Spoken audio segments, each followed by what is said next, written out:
சின்ன பொண்ணு என்னதான் பண்ணுவாளோ? இந்த வந்துட்டேன்க்கா, ஒரு நிமிஷம் நில்லுங்க, ஒரு நிமிஷம்ன்றா. நான் வந்து அரை மணி நேரம் ஆகுது, இன்னும் காணோம். இன்னைக்கு நம்ம சந்தைக்கு போன மாதிரி தான், ஒன்றும் வாங்க முடியாது. இவளுக்காண்டி தான் போகிறேன். என் வீட்டில் காய்கறி இல்லாமலாம் இருக்குது. நான் தான் தோட்டம் வச்சுருக்கேன்.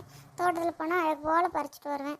இவ சும்மா சண்டைக்கு போகலான்றதுனால சரி நம்மளும் வீட்டில் தான் சும்மா தானே இருக்கோம், போயிட்டு வரலாம் அப்படின்னு பார்த்தா இவ என்னைய காக்க வச்சுட்டு அவள் உட்காந்துருக்கா.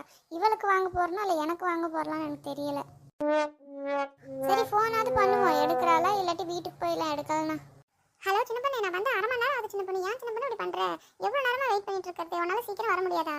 ஐயா அக்கா சாரிக்கா, என் மாமியாக்காரிக்கிட்டேருந்து வர காட்டு போதும் ஆயிடுச்சுக்கா, விட மாட்டேன்ட்டாக்கா. என் மாமியாக்காரி பாத்திரம் தேய்ச்சிட்டு போ, துணியை துவச்சிட்டு போன்ற நம்மளுக்கும் அவள் செட் ஆகுமாக்கா. நீங்கள் ஒரு 2 நிமிஷம் வெயிட் பண்ணுங்க, நான் சீக்கிரம் வந்துடுறேன். ஆமாண்டி, இதை தான் ஒரு மணி நேரத்துக்கு முன்னாடி சொன்னேன். இப்போ அரை மணி நேரம் ஆயிடுச்சு. இது எத்தனை 2 நிமிஷம் டி? ஏன் லட்சுமிக்கா அவசரப்படுறேன்? இந்த வந்துட்டுன்னு சொல்கிறேன்ல, நீ அங்கேயே நில், நான் வந்துடுறேன் இப்போ. சரி வந்து தொலை வைக்கிறேன். இந்த அக்கா வேற பாவம் சீக்கிரம் உனக்கு காலையில் நின்றுட்டு போல. லட்சுமிக்கா இந்த வந்துட்டேக்கா. ஆமா மகராசி, இவ்வளோ நேரமா உன்னையெல்லாம் வச்சுக்கிட்டு என்ன பண்ணுறதுன்னு தெரில. உன் மாமியார் சொல்கிறதுலையும் திட்டுறதுலையும் ஒரு குத்தமும் இல்லடி. என் கையை பார்த்தா எப்படி இருக்கு? அவன் மவக்காரி மட்டும் வந்தானா 10 நாள் 15 நாள் இருக்கலாமா? நான் எங்கள் அம்மா வீட்டுக்கு போனால் மட்டும் 2 நாள் 3 நாள் வீட்டுக்கு வந்துடணுமா? இது கதை எப்படி இருக்கு? நான் இந்த வீட்டுக்கு வேலைக்காரியே வந்திருக்கணும், இல்லை மருமகளாக வந்திருக்குன்னா தெரியல. சரி விட்டு சின்ன பொண்ணு, அவள் மட்டும் என்ன பண்ண? உன்ன மாதிரி தானே அவளும் இன்னொரு வீட்டுக்கு வாழ போயிருக்கா. அங்கேருந்து இங்கே வந்து ரெஸ்ட் எடுக்கணும் தான் அவளுக்கும் தோணும். அவங்க அம்மாவும் ஐயோ புள்ள வந்துட்டு பார்த்து பார்த்து பண்ணணும் தான் பண்ணுவாங்க. இதெல்லாம் போய் பெருசுப்படுத்திட்டு இருந்தா என்ன பண்ணுறது? சின்ன பொண்ணு விடுவா, வேலையை பாரு. ஏன்க்கா நீங்கள் சொல்கிறது கரெக்டு தான். அவங்க பொண்ணு இருந்தால் மட்டும் வந்து இங்கே 10 நாள் 15 நாள் தங்கலாம். நான் மருமக மட்டும் 2 நாள் 3 நாள் வந்துடணும். இது எந்த விதத்தில் நியாயம்? கொஞ்சம் மாமியார் அப்படி தாண்டி இருக்கிறாங்க, என்ன பண்ணுறது? எல்லாம் நம்ம தலையெழுத்துன்னு விட்டுட்டு போக வேண்டியதான். சரிவா, பஸ் வந்துச்சுன்னா பார்த்து கிளம்புவோம்.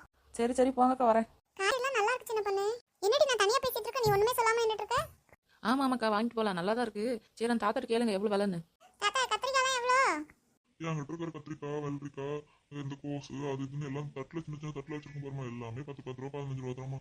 அதிகமாலாம் விலை வச்சு விற்கிறது இல்லாமா. என்ன மாதிரி இல்லாதப்பட்டவங்களா இருக்கிறாங்க, அவங்களாம் வாங்குற அளவுக்கு தான் வச்சிருக்கேன். சரிங்க தாத்தா, எல்லாத்துலேயும் ஒன்று போடுங்க. லட்சுமிக்கா நீ எதுவும் வாங்கலையா? வாங்கணும் சின்ன பொண்ணு, இந்த விதையெல்லாம் வாங்கணும். கொஞ்சம் மக்காச்சோள விதையெல்லாம் வாங்கிட்டு வர சொன்னாரு. சரி அதை மட்டும் வாங்கிட்டு போயிடலான்னு தான் பார்க்குறேன். ஆனால் காய்கறிலாம் நல்லா ஃப்ரெஷ்ஷாக தான் இருக்குது. எனக்கும் தோட்டத்தில் இருக்கே, அதனால வேண்டாம், எதுவும் காய்கறிலாம் வாங்குற மாதிரி இல்லை.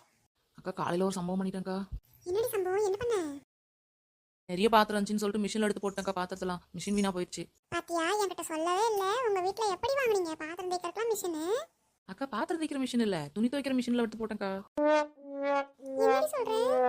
ஆமாக்கா, அவ்வளோ துணி துவைச்சு கொடுக்குது, இந்த பாத்திரத்தை தேய்ச்சி கொடுக்காதான்னு போட்டேன். பாத்திரங்கத்தெல்லாம் நசிங்கிருச்சு. அது உள்ள ஓடன மிஷின் ஏதோ ரிப்பேர் ஆகிடுச்சாமா.